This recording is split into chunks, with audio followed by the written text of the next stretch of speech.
Nous sommes dimanche des Rameaux et de la Passion. L'Église fête Sainte Catherine de Suède, vierge en l'an 1381. Évangile de Jésus-Christ selon saint Marc, 14,1-72.15,1-47. La fête de la Pâque et des pains sans levain allait avoir lieu 2 jours après.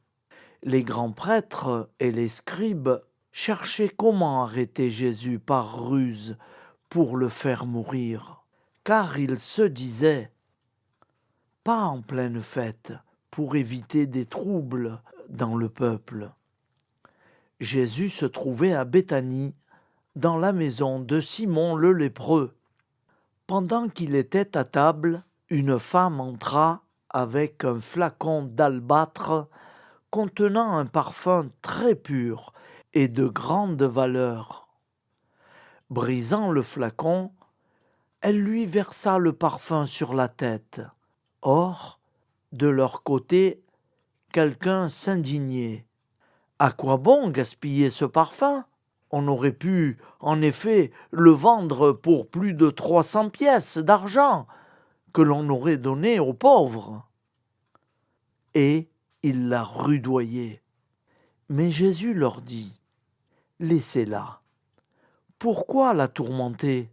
Il est beau le geste, il est beau, le geste qu'elle a fait envers moi.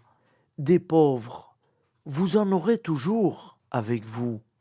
Et quand vous le voulez, vous pouvez leur faire du bien. Mais moi, vous ne m'aurez pas toujours. Ce qu'elle pouvait faire, elle l'a fait. D'avance, elle a parfumé mon corps pour mon ensevelissement. Amen. Je vous le dis, partout où l'Évangile sera proclamé dans le monde entier, on racontera en souvenir d'elle ce qu'elle vient de faire. Judas Iscariote, l'un des 12, alla trouver les grands prêtres pour leur livrer Jésus.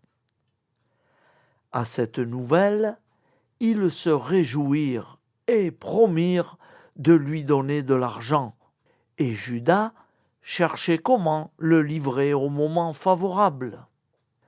Le premier jour de la fête des pains sans levain, où l'on immolait l'agneau pascal, les disciples de Jésus lui disent « Où veux-tu que nous allions faire les préparatifs pour que tu manges la Pâque ?» Il envoie 2 de ses disciples en leur disant « Allez à la ville, un homme portant une cruche d'eau viendra à votre rencontre, suivez-le. Et là où il entrera, dites au propriétaire, le maître te fait dire, où est la salle où je pourrais manger la Pâque avec mes disciples ? Il vous indiquera. À l'étage, une grande pièce aménagée est prête pour un repas. Faites-y pour nous les préparatifs. Les disciples partirent, allèrent à la ville. Ils trouvèrent tout comme Jésus leur avait dit, et ils préparèrent la Pâque. Le soir venu, Jésus arrive avec les 12. Pendant qu'ils étaient à table et mangeaient, Jésus déclara « Amen, je vous le dis, l'un de vous qui mange avec moi va me livrer. » Ils devinrent tout tristes, et, l'un après l'autre, ils lui demandaient « Serait-ce moi ?» Il leur dit « C'est l'un des 12, celui qui est en train de se servir avec moi dans le plat. Le Fils de l'homme s'en va, comme il est écrit à son sujet, mais malheureux, celui par qui le Fils de l'homme est livré. vaudrait mieux pour lui qu'il ne soit pas né, cet homme-là. Pendant le repas, Jésus, ayant pris du pain et prononcé la bénédiction, le rompit, le leur donna et dit : « Prenez, ceci est mon corps. » Puis, ayant pris une coupe et ayant rendu grâce, il la leur donna, et ils en burent tous. Et il leur dit : « Ceci est mon sang, le sang de l'alliance, versé pour la multitude. Amen, je vous le dis, je ne boirai plus du fruit de la vigne, jusqu'au jour où je le boirai nouveau dans le royaume de Dieu. » Après avoir chanté les psaumes, ils partirent pour le mont des Oliviers. Jésus leur dit : « Vous allez tous être exposés à tomber, car il est écrit : je frapperai le berger, et les brebis seront dispersées. Mais, une fois ressuscité, je vous précéderai en Galilée. » Pierre lui dit alors : « Même si tous viennent à tomber, moi je ne tomberai pas. » Jésus lui répond : « Amen, je te le dis, toi, aujourd'hui, cette nuit même, avant que le coq chante 2 fois, tu m'auras renié 3 fois. » Mais lui, reprenant de plus belle : « Même si je dois mourir avec toi, je ne te renierai pas. » Et tous en disaient autant. Ils parviennent à un domaine appelé Gethsémani. Jésus dit à ses disciples : « Asseyez-vous ici, pendant que je vais prier. » Puis, il emmène avec lui Pierre, Jacques et Jean, et commence à ressentir frayeur et angoisse. Il leur dit : « Mon âme est triste à mourir. Restez ici et veillez. » Allant un peu plus loin, il tombait à terre et priait pour que, s'il était possible, cette heure s'éloigne de lui. Il disait : « Abba, Père, tout est possible pour toi. Éloigne de moi cette coupe. Cependant, non pas ce que moi je veux, mais ce que toi tu veux. » Puis, il revient et trouve les disciples endormis. Il dit à Pierre : « Simon, tu dors, tu n'as pas eu la force de veiller seulement 1 heure ? Veillez et priez pour ne pas entrer en tentation. L'esprit est ardent, mais la chair est faible. » De nouveau il s'éloigna et pria, en répétant les mêmes paroles. Et de nouveau, il vint près des disciples qu'il trouva endormis, car leurs yeux étaient alourdis de sommeil. Et eux ne savaient que lui répondre. Une 3e fois, il revient et leur dit : « Désormais, vous pouvez dormir et vous reposer. C'est fait. L'heure est venue. Voici que le Fils de l'homme est livré aux mains des pécheurs. Levez-vous. Allons. Voici qu'il est proche, celui qui me livre. » Jésus parlait encore quand Judas, l'un des 12, arriva et, avec lui une foule armée d'épées et de bâtons, envoyée par les grands prêtres, les scribes et les anciens. Or, celui qui le livrait leur avait donné un signe convenu. Celui que j'embrasserai, c'est lui. Arrêtez-le et emmenez-le sous bonne garde. À peine arrivé, Judas s'approcha de Jésus, lui dit « Rabbi » et il l'embrassa. Les autres mirent la main sur lui et l'arrêtèrent. Or, l'un de ceux qui étaient là tira son épée, frappa le serviteur du grand prêtre et lui trancha l'oreille. Alors Jésus leur déclara, « Suis-je donc un bandit pour que vous soyez venus vous saisir de moi avec des épées et des bâtons? Chaque jour, j'étais auprès de vous dans le temple, en train d'enseigner, et vous ne m'avez pas arrêté. Mais c'est pour que les Écritures s'accomplissent. » Les disciples l'abandonnèrent et s'enfuirent tous. Ils emmenèrent Jésus chez le grand prêtre. Ils se rassemblèrent tous, les grands prêtres, les anciens et les scribes. Pierre avait suivi Jésus à distance jusqu'à l'intérieur du palais du grand prêtre. Et là, assis avec les gardes, il se chauffait près du feu. Les grands prêtres et tout le conseil suprême cherchaient un témoignage contre Jésus pour le faire mettre à mort, et ils n'en trouvaient pas. De fait, beaucoup portaient de faux témoignages contre Jésus, et ces témoignages ne concordaient pas. Quelques-uns se levèrent pour porter contre lui ce faux témoignage. Nous l'avons entendu dire, « Je détruirai ce sanctuaire fait de main d'homme, et moi, en 3 jours, j'en rebâtirai un autre, qui n'en sera pas fait de main d'homme. » Et même sur ce point, leur témoignage n'était pas concordant.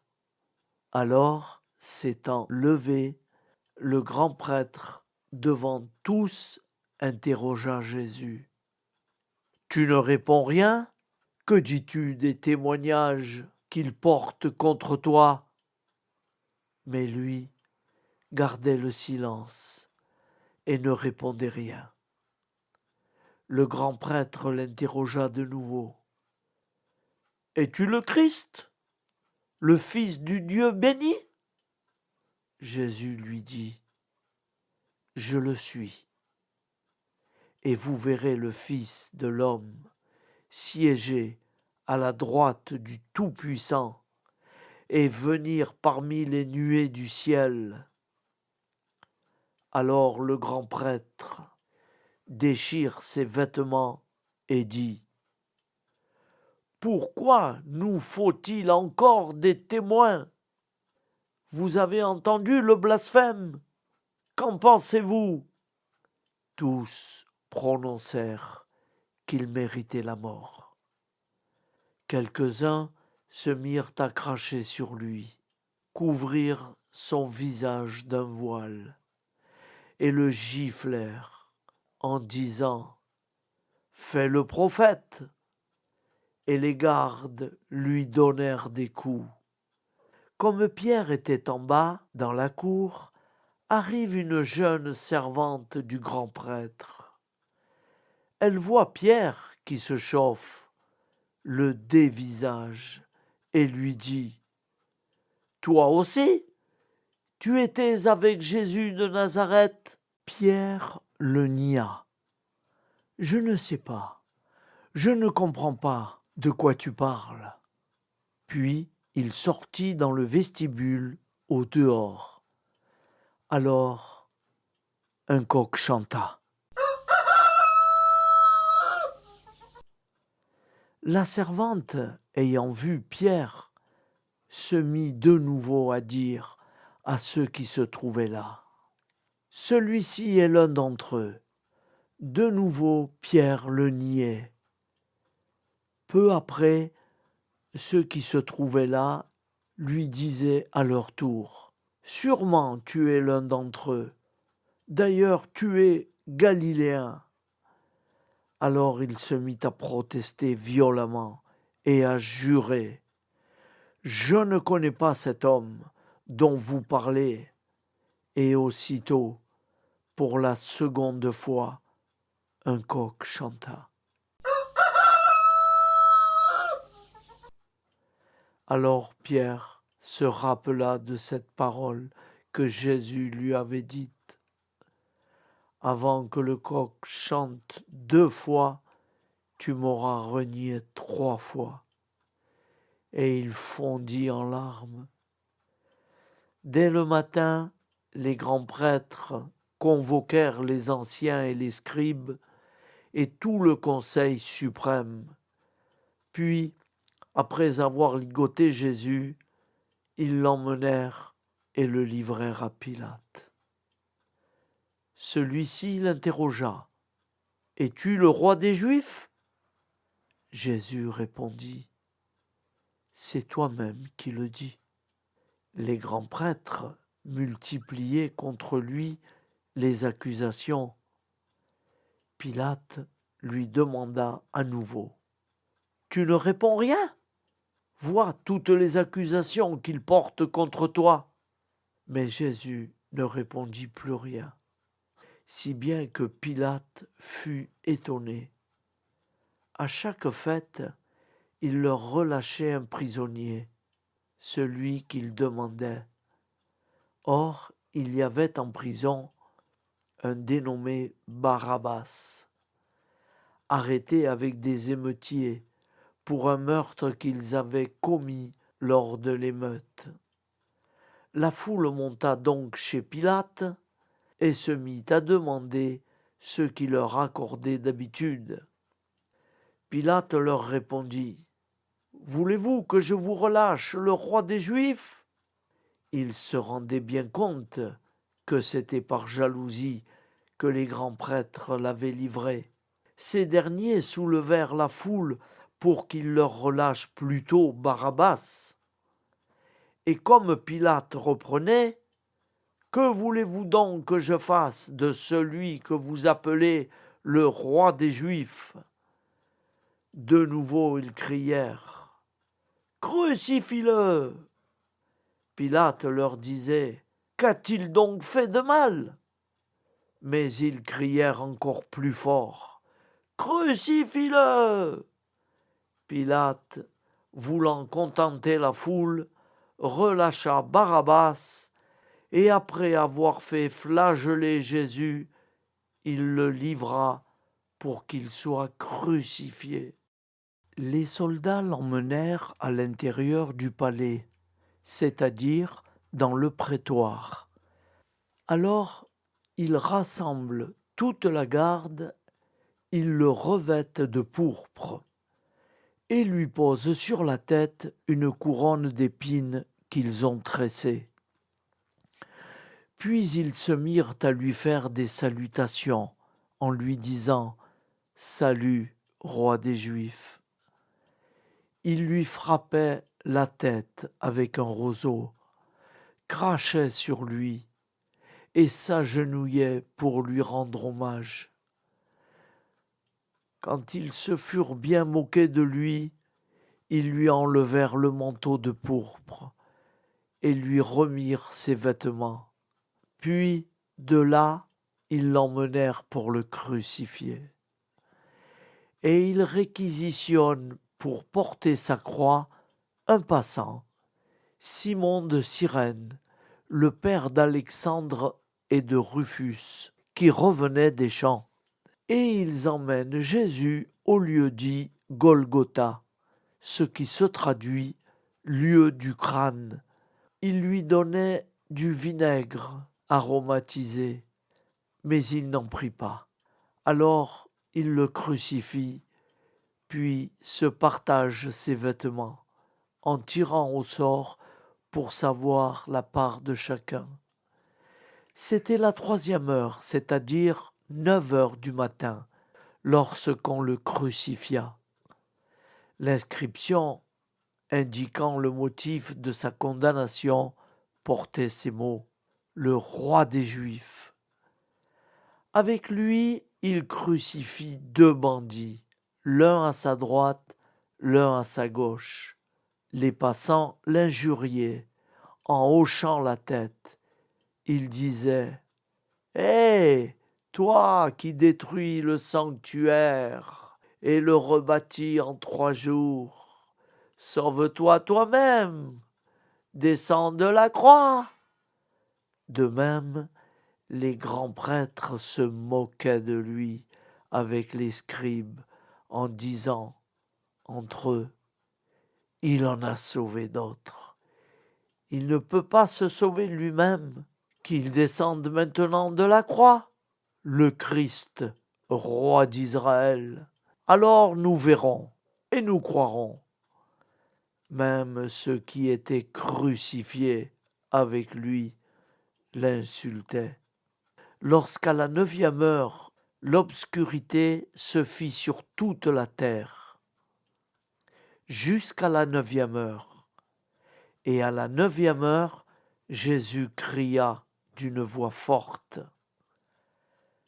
Eloi, Eloi, lema sabachthani, ce qui se traduit: mon Dieu, pourquoi m'as-tu abandonné?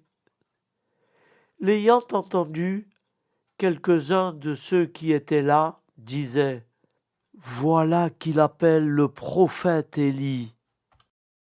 L'un d'eux courut tremper une éponge dans une boisson vinaigrée. Il la mit au bout d'un roseau et lui donnait à boire, en disant: Attendez, nous verrons bien si Élie vient le descendre de là. Mais Jésus, poussant un grand cri, expira. Faire un silence.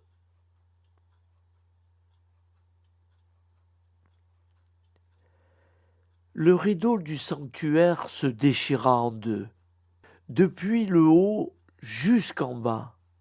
Le centurion qui était là, en face de Jésus, voyant comment il avait expiré, déclara: Vraiment, cet homme était le Fils de Dieu.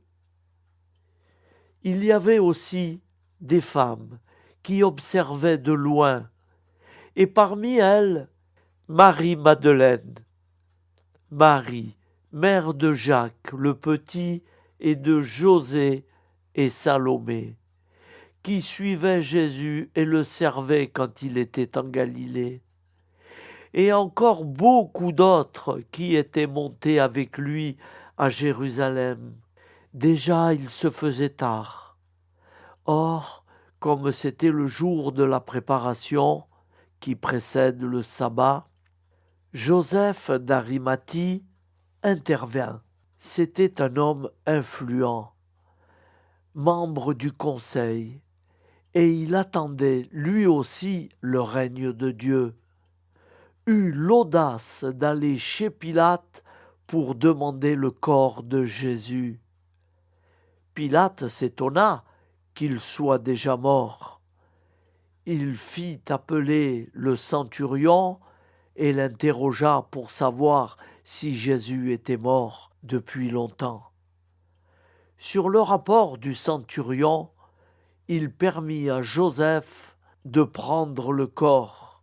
Alors Joseph acheta un linceul, il descendit Jésus de la croix, l'enveloppa dans le linceul et le déposa dans un tombeau qui était creusé dans le roc.